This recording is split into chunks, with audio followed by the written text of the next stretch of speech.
Dikisahkan di suatu desa terdapat seorang laki-laki soleh dan terkenal, pemilik kebun yang sangat subur. Kebun itu penuh dengan pohon yang buahnya melimpah ruah. Semasa hidupnya, sang ayah selalu berpesan kepada anak-anaknya untuk selalu bersyukur dan jangan pernah lupa sisihkan sebagian hasil panen ini untuk fakir miskin. Ya, musim panen kali ini buahnya semakin banyak dan kualitasnya sangat bagus ya. Ayo segera kita petik buah-buah ini. Iya, cepat kerja yang rajin biar cepat selesai.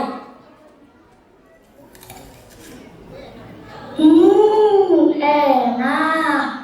Loh, kok kamu makan sih buahnya? Kita ini tukang kebun, bukan tukang makan. Tenang aja teman-teman, aku cuma nyicip kok. QC, kamu tahu nggak QC? Oh, aku tahu. Mainan yang bisa diemas-emas itu kan? Itu puisi. Maaf ya teman-teman. Udah, ayo kita kembali kerja. Sebentar lagi Puan dan anak-anaknya akan datang ke kebun. Kerja. Ayo.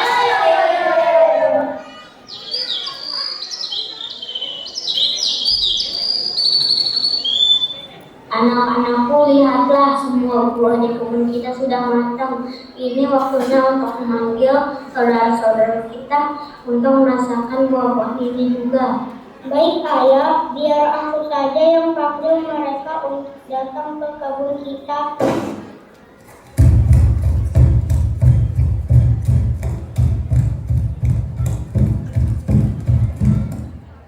Kemarilah wahai saudaraku, hasil panen ini adalah nikmat dari Allah. Silakan kalian mengambil buah-buahan yang kalian sukai dan bawalah sebagian untuk warga di rumah.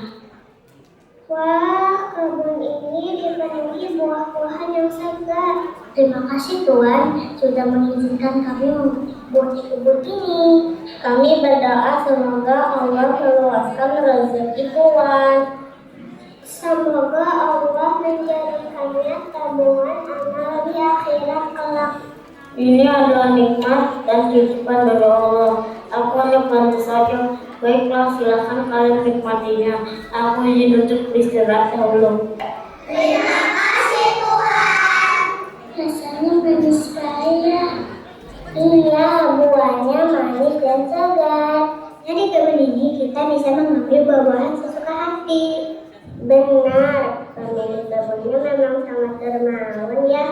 Aku juga mau seperti pemilik kebun ini, berhati baik dan senang berbagi.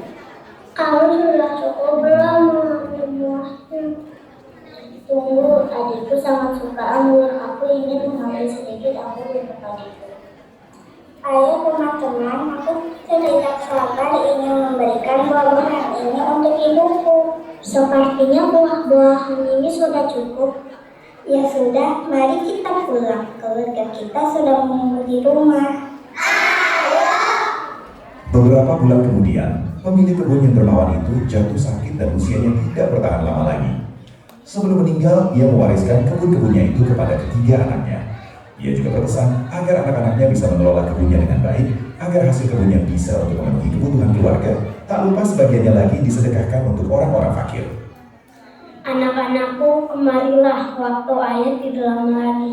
Ayah jangan berkata seperti itu, kami masih ingin bersama ayah. Setiap yang hidup pasti akan kembali.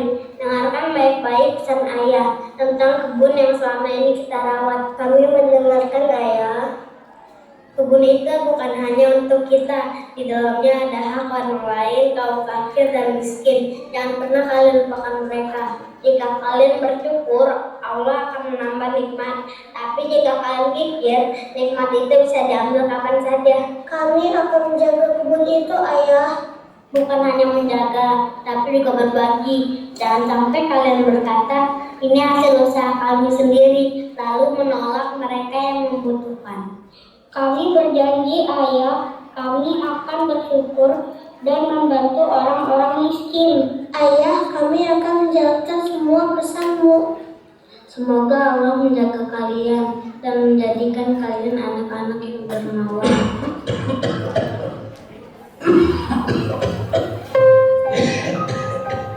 Ayah, bangun ayah, jangan tinggalkan kami ayah.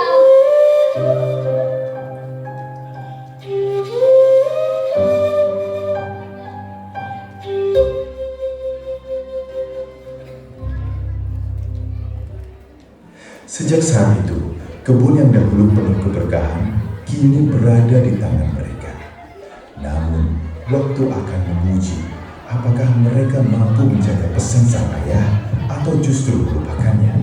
Panen tahun ini sangat melimpah, lebih banyak dari biasanya. Benar, kebun kita menghasilkan lebih dari yang kita bayangkan. Kalau begitu, seperti pesan ayah, kita harus berbagi dengan kaum fakir miskin kan? Tapi kalau kita bagi seperti dulu, hasil kita akan berkurang banyak.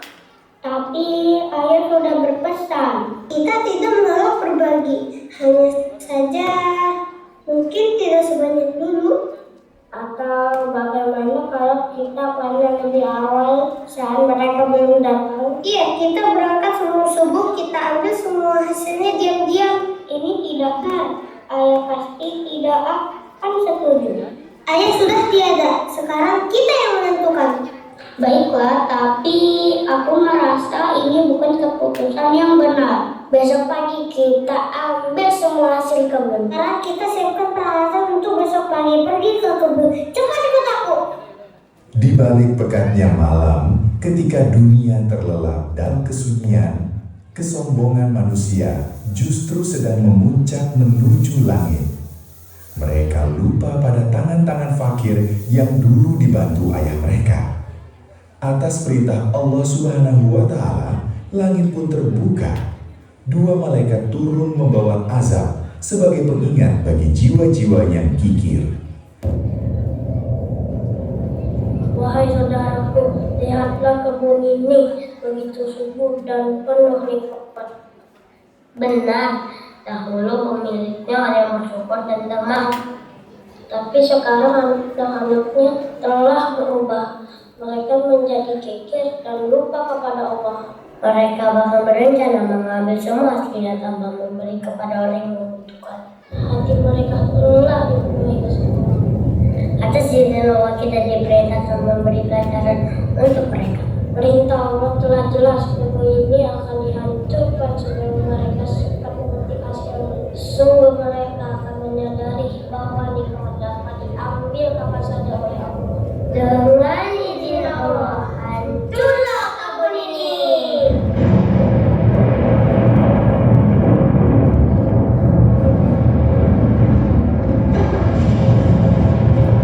Ayo cepat, kipannya sebelum ada orang miskin datang. Kebun kita kenapa jadi seperti ini? Kenapa buahnya hilang? Kenapa tanahnya rusak? Dan semuanya sudah hancur. Siapa yang berani melakukan ini? Bukankah kita yang berniat buruk? Kita sudah serakah dan melupakan Allah. Apakah ini azab dari Allah? Ini peringatan untuk kita. Kita telah berbuat zalim. Kita merasa semua ini milik kita sepenuhnya. Padahal semua ini hanyalah titipan. Apakah Allah masih akan mengampuni kita? Allah Maha Pengampun jika kita sungguh-sungguh bertaubat. Kalau begitu, mari kita kembali kepadanya. Ya Allah, kami telah berbuat zalim terhadap diri kami sendiri. Ampuni dosa kami, hilangkan keserakahan dari hati kami. Jadikan kami hamba yang bersyukur dan dermawan. Mulai sekarang kita harus berubah. Kita harus berbagi kepada yang membutuhkan. Dan kita harus selalu mengingat Allah dalam setiap langkah kita. Allah tidak hanya menghanguskan kebun mereka, tapi Allah sedang meruntuhkan dinding kesombongan di hati mereka. Dari abu yang itu, tumbuhlah benih iman yang baru. Mereka belajar bahwa Tuhan yang memberi adalah Tuhan yang berhak mengambil kembali. Kisah ini berakhir bukan dengan tangisan atas hilangnya harta, melainkan dengan sujud syukur atas kembalinya hidayah. Karena pada akhirnya, kehilangan dunia adalah kerugian kecil, namun kehilangan kasih sayang Allah adalah kerugian yang sebenar-benarnya.